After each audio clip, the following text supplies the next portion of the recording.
Our first presenter for our senior thesis is Caleb Goda, and his topic is called Funny Money, How America's Current Inflationary Policies Distort the Economy. Enjoy.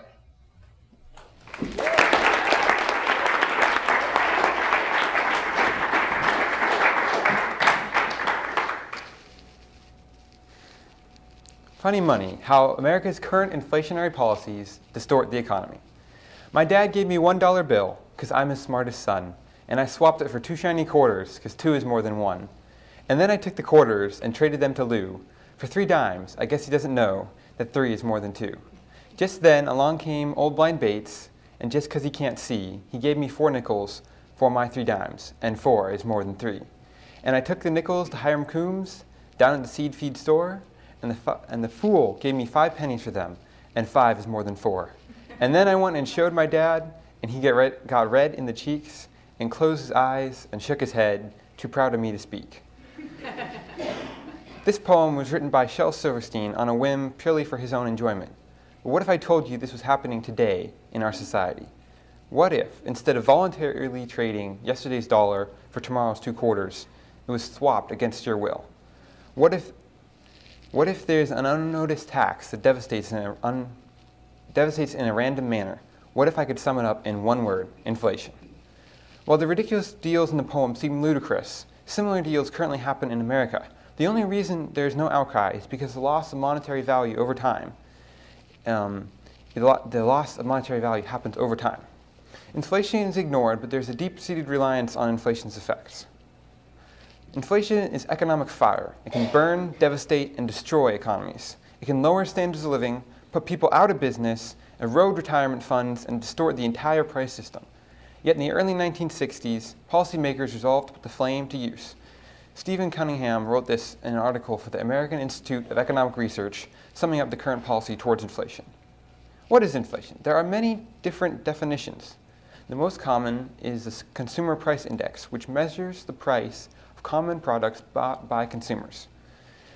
However, its reliability has been brought into question, and my definition, which is unorthodox but assuredly correct, is defined for this thesis by the rise in the money supply. Governments have inflated throughout history because they wish to spend more but not raise taxes. The problem is that the added money dilutes the value of the original currency. For example, pre-World War II Germany devalued its currency to 1/1,000,000th of its original value. Germany was devastated. There was a loss of spirit, willpower, and common morality even before World War II had started. Despite the harm, there are many rationales for inflation. Economists believe primarily that inflation can reduce unemployment. They believe more money is more economic activity. How does inflation occur? The Federal Reserve has unchallenged monetary authority in the United States. It controls financial rules and regulations as well as interbank loan rates. Typically, to inflate the economy, the Federal Reserve lowers interest rates by lowering the rates banks loaning from the Fed pay. Lower rates equals more loans happening. This increases the money supply by decreasing the actual amount of money to the virtual amount of money in the banking system. It also incentivizes interbank loans because the rate between the excess and not enough reserves encourages banks to loan between themselves. However, interest rates can only approach 0 because there's no incentive if it is lower. If they cannot go lower and central banks and the government still need more money, they have to turn to unorthodox policy.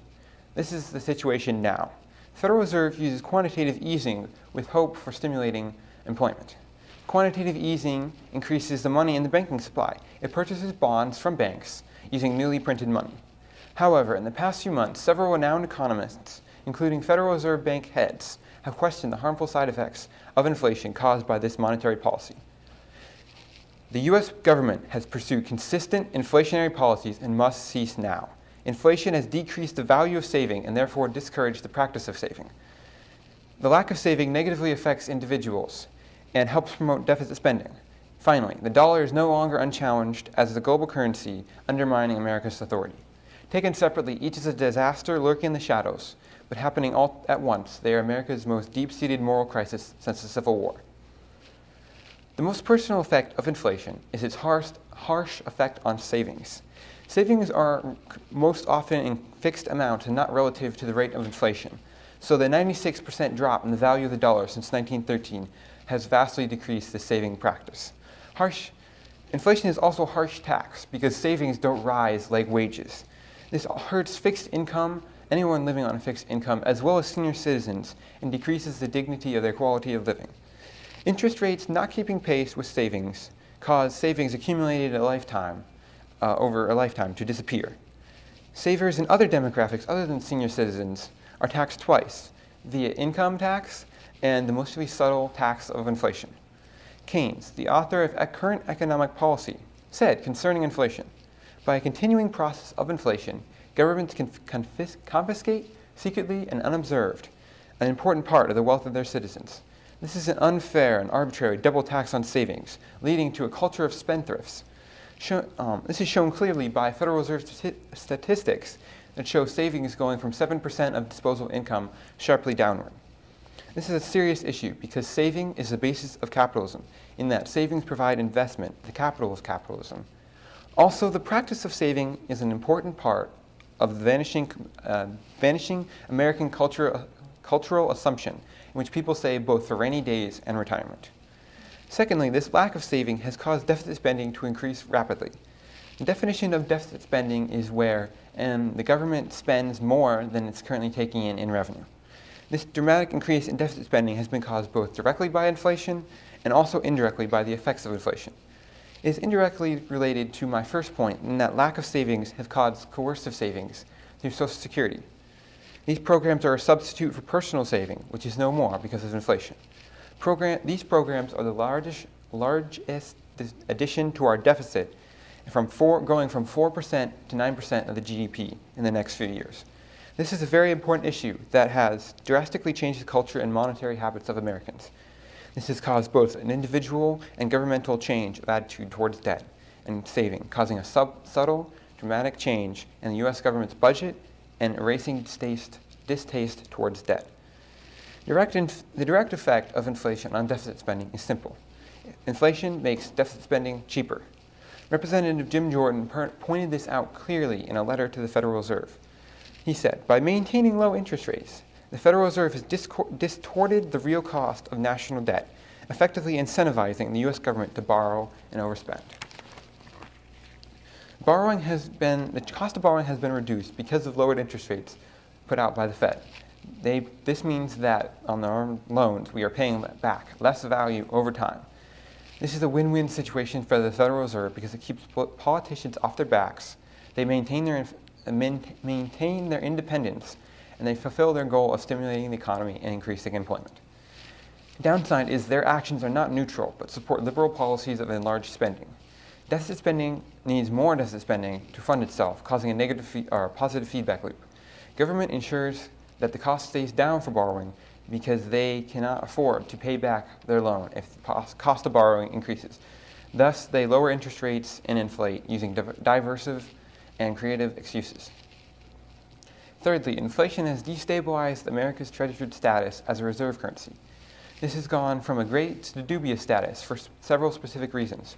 First, Nixon took America off the gold standard in 1971. Instead of being backed by assets, the U.S. dollar is now fiat, or backed up by the word of the government and law. Second, there's fear of a currency war about to happen. The Federal Reserve has been seen egging on countries to inflate and inflating in their turn. Third, inflationary policies do not seem to have an end date on the horizon, since the Federal Reserve has officially announced many times it will keep going with quantitative easing until inflation hits 3% over the long term, or unemployment reaches 6.5%. This is a clear message that the Federal Reserve does not want to tame inflation. This shaken faith in the U.S. dollar has had several harmful effects, including loss of domestic economic control. According to Forbes, hyperinflation is a serious issue that nations must be on their guard against. Since 1971, the U.S. money supply has exploded in size. By 2005, it expanded 13-fold. For perspective, over the prior 34-year time period from 1937 to 1971, it only doubled. Such a rapid monetary expansion can lead to hyperinflation, but the U.S. managed to avoid this problem because the dollar is the world's reserve currency. This has forced the world to buy and hold dollars. Reserve status is a privilege and not a right, and while substitution would be difficult, there are increasing calls around the world to remove the dollar's reserve status, particularly from China. There's been much talk at the IMF about creating a global currency that is based on a basket of multiple currencies from around the world. Current policies have not led to trust in the American dollar. As long as reserve people use it, as long as the American dollar is a reserve currency, people use it, but Forbes points out, again, is not invincible.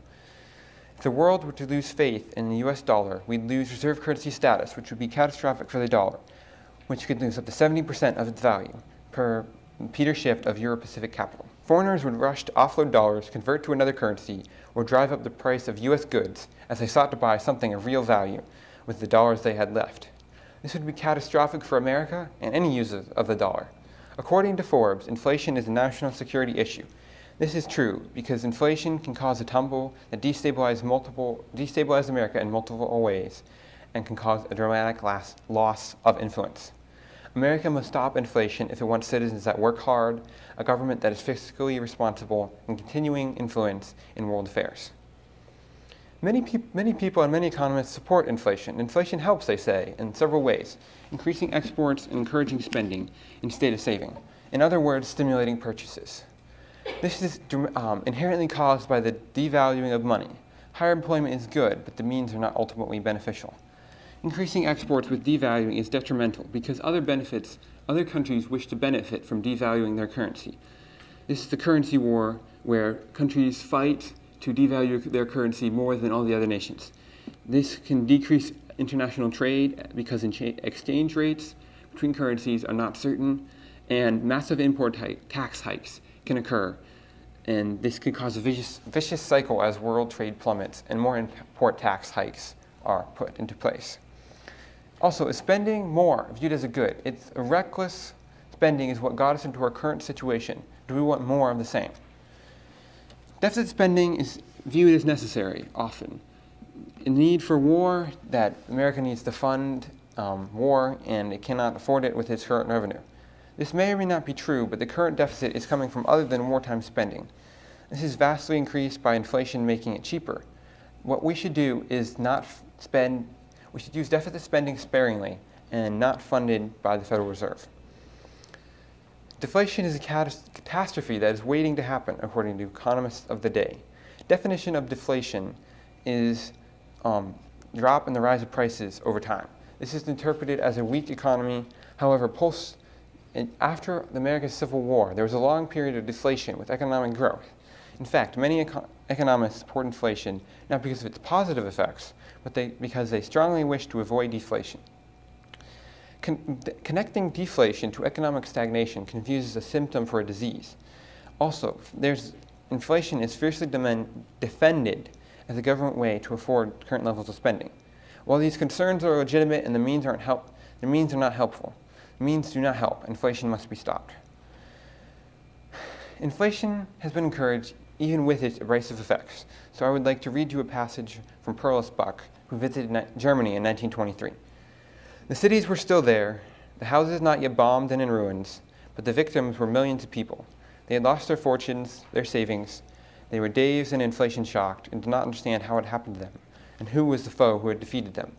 Yet they had lost their self-assurance, the feelings that they themselves could be masters of their own lives if only they worked hard enough, and lost too were old values of morals, ethics, and decency.